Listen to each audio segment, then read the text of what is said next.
से आप सभी लोग सहमत होंगे, कोई भी जीनियस काम करने के लिए 1% टैलेंट की जरूरत पड़ती है और 99% हार्ड वर्क ही होता है।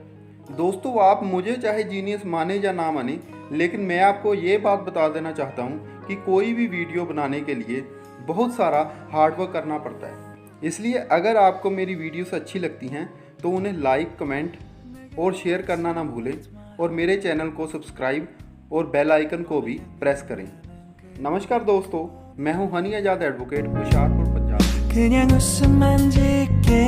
रिजर्वेशन के टॉपिक पे ये तीसरी वीडियो है। रिजर्वेशन के टॉपिक में हम ऑनरेबल सुप्रीम कोर्ट की जजमेंट्स पढ़ रहे थे। पहली जजमेंट थी state of Madras versus Champakam Dorairajan 1951 supreme court. दूसरी जजमेंट थी Indra Sawhney versus union of India 1993 supreme court. तीसरी जजमेंट थी M Nagaraj versus union of India 2006 supreme court. उसके बाद चौथी जजमेंट 2018 की जजमेंट है Jarnail Singh versus Lakshmi Narayan Gupta honourable supreme court. फिर पांचवी जजमेंट 2020 की 10-12 दिन पहले ही आई है।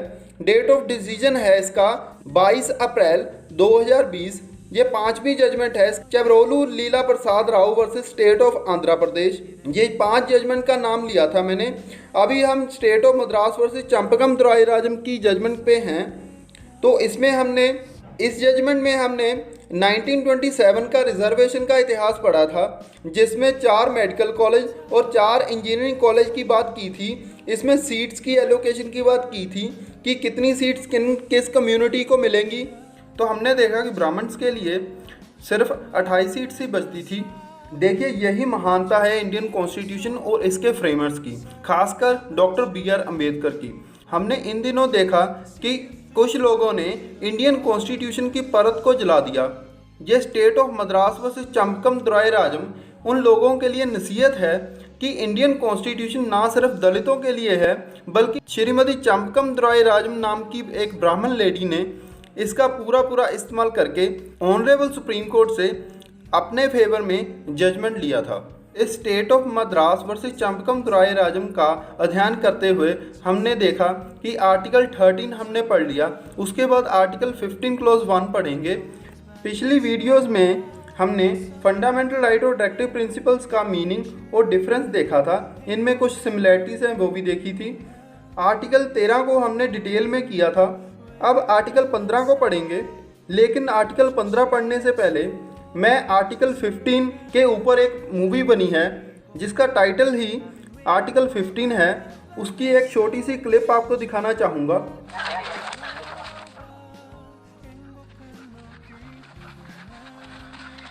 वीडियो क्लिप में आपने देखा कि कैसे कुछ लोग 3 आदमियों को बांध के पीट रहे हैं। ये आर्टिकल 21 ऑफ कॉन्स्टिट्यूशन की वायलेशन तो है ही।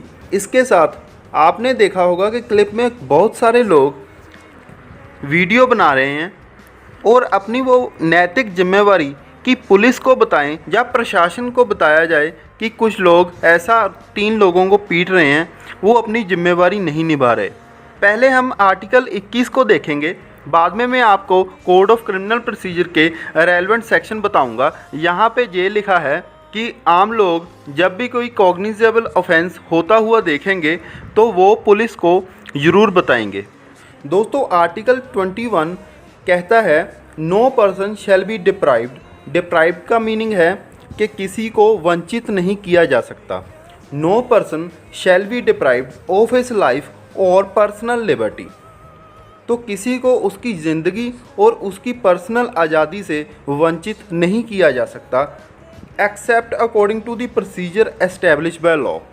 जो विधि स्थापित की गई है किसी की ज़िंदगी ख़त्म करने की या किसी की आज़ादी ख़त्म करने की, जो प्रोसीजर लेड डाउन किया है, उसके अतिरिक्त किसी भी आदमी को उसकी ज़िंदगी और पर्सनल लिबर्टी से वंचित नहीं किया जा सकता। इसके साथ आपको बता दूं कि आर्टिकल 21 में ऑनरेबल सुप्रीम कोर्ट ने बंधुआ Mukti Morcha versus union of India में ये बोला था कि आर्टिकल 21 फंडामेंटल राइट्स का हार्ट है, यानी फंडामेंटल राइट का मेन ऑर्गन है।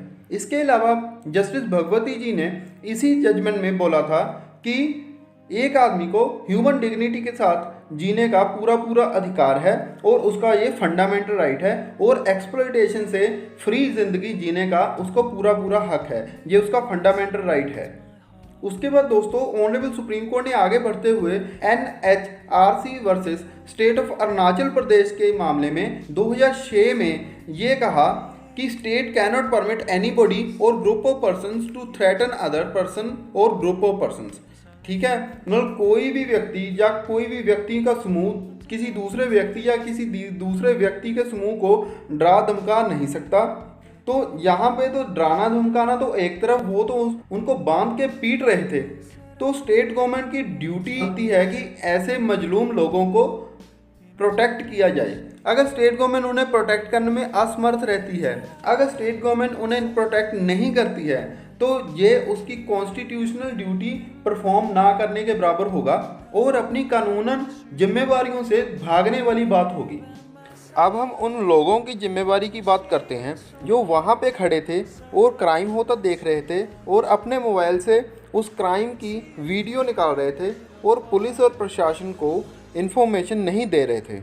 तो कोड ऑफ क्रिमिनल प्रोसीजर के सेक्शन 39 के अधीन कोई भी आदमी अगर किसी ऑफेंस की कमीशन से अवेयर है या किसी की इंटेंशन से अवेयर है कि इस आदमी ने कोई क्राइम करना है, उसकी इंटेंशन किसी आदमी को पता है, तो वो आदमी जिसे या तो क्राइम होने की इन्फॉर्मेशन है या फिर किसी एंटी सोशल एलिमेंट के क्राइम करने की इंटेंशन यानी मंशा के बारे में पता है, तो वो अपनी इन्फॉर्मेशन पुलिस या प्रशासन के साथ शेयर करेगा। ये उसकी लीगल ड्यूटी बनती है सेक्शन 39 के अधीन। अब मैं आपको साथ में ये भी बता दूं, अगर कोई भी इंसान जिसको किसी ऑफेंस के होने की खबर है, वो अवेयर है या किसी की मंशा के बारे में उसको पता है, किसी एंटी सोशल एलिमेंट के मन में क्या है, किसी क्राइम के करने की उसकी मंशा है, इंटेंशन है, उसके बारे में कोई भी आदमी अवेयर है, तो वो जानबूझ के इंटेंशनली पुलिस या प्रशासन को नहीं बताता है, तो उसके द्वारा सेक्शन 176 IPC का ऑफेंस किया हुआ माना जाएगा और उसके खिलाफ कानूनी कार्रवाई की जा सकती है। ये आम लोगों के लिए बहुत बड़ी इन्फॉर्मेशन है। अगर वो क्राइम होता देखते हैं तो उसकी जल्द से जल्द उनको इन्फॉर्मेशन किसी पुलिस या प्रशासन को देनी पड़ेगी। अगर नहीं देते हैं, ये साबित हो जाता है कि वो अवेयर थे तो उन्होंने इन्फॉर्मेशन नहीं दी, डेलिबरेटली इंटेंशनली इन्फॉर्मेशन नहीं दी, तो उनके खिलाफ सेक्शन 176 IPC के तहत कार्रवाई की जा सकती है। अब मैं आपको एक और क्लिप दिखाऊंगा। इसमें आप देखेंगे जो पहली क्लिप थी जहां पे लोग 3 लोगों को पीट रहे थे, इस वीडियो में उनको पीटने का कारण बताया गया है।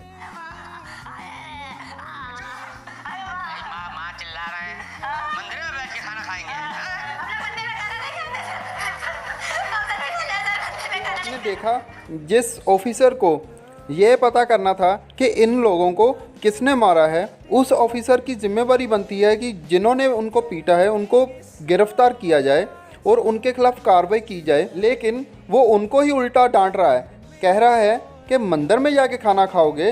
तो चलो ठीक है, मंदिर में जाके उन्होंने खाना खा लिया, तो क्या उनको इतना पीटोगे? क्या मंदिर में जाना मना है? इसलिए हम आर्टिकल 15 को देखेंगे। उसको पढ़ने के बाद ये देखेंगे कि क्या मंदिर में जाना मना है, क्या मंदिर में खाना खाना मना है। 15 में किसी भी तरह का विक्रय करने की मनाही की गई है। Prohibition of discrimination on grounds only of religion, race, caste, sex और प्लेस ऑफ बर्थ। ठीक है, किसी धर्म के नाम पे, नस्ल के नाम पे, कास्ट के नाम पे, सेक्स के नाम पे या प्लेस ऑफ बर्थ के नाम पे कोई भी वितकरा नहीं किया जा सकता। तो वही मैं एग्जांपल दे सकता हूँ कि DM ने एक ऑर्डर पास किया कि मान लीजिए कि मेल मेंबर्स ऑफ सोसाइटी ही दिन में बाहर निकल सकते हैं, जो लेडीज़ हैं वो नहीं निकल सकती। ठीक है, तो ये भी जो वायलेशन हो जाएगी।